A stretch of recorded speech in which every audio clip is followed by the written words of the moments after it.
അങ്ങനെ Malayalam Bigg Boss season 6 ലൈവിൽ ഇപ്പോൾ നടന്നുകൊണ്ടിരിക്കുന്നത് നമ്മുടെ ജിൻഡോ ചേട്ടനും അതേപോലെ തന്നെ അപ്സരേൻ്റെ ഹസ്ബൻഡും കൂടെ സംസാരിക്കുകയാണ്.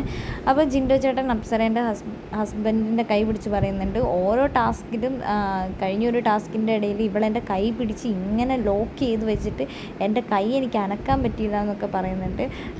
ഓരോരോ ടാസ്കിൻ്റെ കഥയൊക്കെ പറയുന്നുണ്ട്. പിന്നെ നമ്മുടെ അപ്സരനെ പൊക്കി പറയുന്നുണ്ട്, അപ്സരയാണ് നമ്മുടെ ജിൻഡോ ചേട്ടൻ ആദ്യമായിട്ട് ഡാൻസ് പഠിപ്പിക്കുന്നത്. ഡാൻസിൻ്റെ ഇടയിൽ ഞങ്ങൾ തമ്മിൽ എനിക്ക് ഡാൻസ് ഒന്നും അറിയില്ല, പക്ഷേ ഞാൻ ഡാൻസിൻ്റെ ഇടയിൽ അപ്സരനെ കുറേ അങ്ങോട്ട് കയറി ചീത്ത പറഞ്ഞിട്ടുണ്ട് എന്നൊക്കെ നമ്മുടെ ജിൻഡോ ചേട്ടൻ പറയുന്നുണ്ട്. എന്താണെങ്കിലും ഇന്നിനി സായിൻ്റെയും ഫാമിലി എത്തുന്നുണ്ട്. ഇപ്പോൾ നമ്മുടെ അപ്സരൻ്റെ ഫാമിലിയാണ് എത്തിയിരിക്കുന്നത്.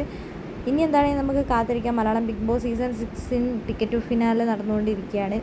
ബിഗ് ബോസ് വീട്ടിൽ ഇതുവരെ വന്ന ഫാമിലികളെല്ലാവരും ഒരേപോലെ പൊക്കി പറഞ്ഞത് നമ്മുടെ ജിൻഡോ ചേട്ടനെ മാത്രമാണ്. അതുകൊണ്ട് തന്നെ എല്ലാ കണ്ടസ്റ്റൻസിനും മനസ്സിലായിട്ടുണ്ട് ഏകദേശം ജിൻഡോ ചേട്ടൻ തന്നെയാണ് പുറത്ത് ഫാൻസ് കൂടുതലുള്ളതെന്ന്. എന്താണെങ്കിലും ജിൻഡോ ചേട്ടനെ കുറിച്ചുള്ള നിങ്ങളുടെ വിലയേറിയ അഭിപ്രായങ്ങൾ നമ്മുടെ കമൻറ്റ് ബോക്സിൽ കമൻറ്റായി അറിയിക്കാൻ മറക്കരുത്. ടിക്കറ്റ് ടു ഫിനാലെ ആർക്ക് ലഭിക്കണമെന്നാണ് നിങ്ങൾ ആഗ്രഹിക്കുന്നത്? നിങ്ങളുടെ വിലയേറിയ അഭിപ്രായങ്ങൾ നമ്മുടെ കമൻറ്റ് ബോക്സിൽ അറിയിക്കാം.